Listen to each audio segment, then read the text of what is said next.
मुझे ख्याल में 25 तारीख़ एहतजाज रिकॉर्ड करायोसीं। उन जे जवाब में हिन जी सीट ते वेही अलाज रैस नबी बख्श खान उन जे पुटनि ऐं उन्हनि जी ॻाल्हाईंदड़ मूंखे ख़बर न आहे कि उन्हनि जो छा थो लॻे। ॼण तकलीफ़ ई उन्हनि खे थी आहे, उनखे थी आहे जो रैस जा पुट बि चुप कयूं वेठा हा। खे 150 एकड़ ज़मीन आहे, तूं प्राइमरी मास्तर आहे, तूं 150 एकड़ ज़मीन किथां आंदी? अथा तूं उन 150 एकड़ ज़मीन जा मां पंहिंजी सॼी क़ौम खे अर्ज़ु थो कयां।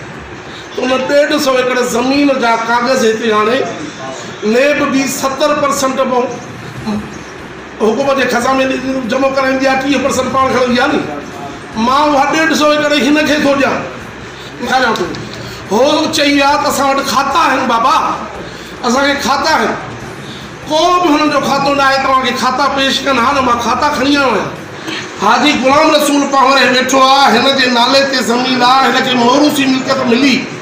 हिन जी वालदा ऐं हिन जी भेण भाई वज़ीरा मूंखे मस्जिद ऐं मदरसे लाइ वक़ुफ़ करे ॾिनी आहे। पोइ शाह जी अला खे अर्ज़ु थो कयां, सुप्रीम कोर्ट जे जज खे अर्ज़ु थो कयां, दादू जी जेका भी मशीनरी आहे रेवेन्यू जी, पुलिस फोर्स हुजे, उनखे अर्ज़ु थो कयां को भी फ़ैसिलो करे। DC दादू करे, मुख्तियार कार दादू करे, रईस असांजो मोहतरम MP जेको हद जो आहे मुजीब पवर करे, पीर मज़ारुल हक़ करे, MLA साहब मां उनखे चवरायो आहे, रईस रफ़ीक अहमद ख़ान जमाली करे, साईं नूहानी साहब जो मूंखे नालो नथो अचे, साईं हाकिम अली नूहानी करे। पर ज़मीनुनि जा मसला हुजनि त सिंध जो अमीन मोहतरम मीर मंज़ूर पवर आहे या कोन्हे? असां तव्हांखां मां अर्ज़ु थो कयां आहे या न आहे? जॾहिं आहे त उहो फ़ैसिलो करे।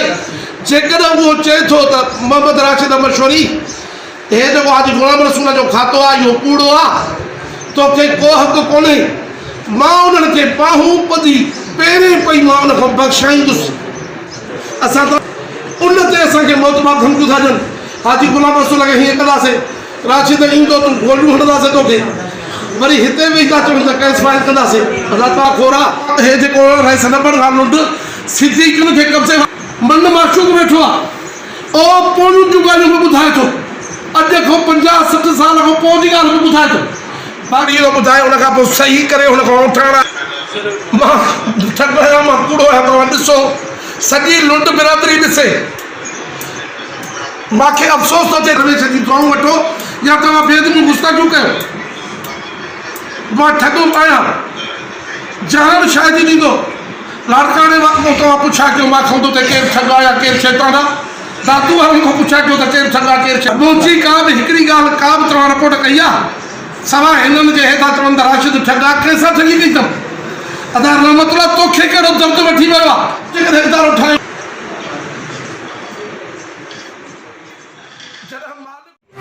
पसंद आ रहो मुझे घंटी जो बटन दबायो।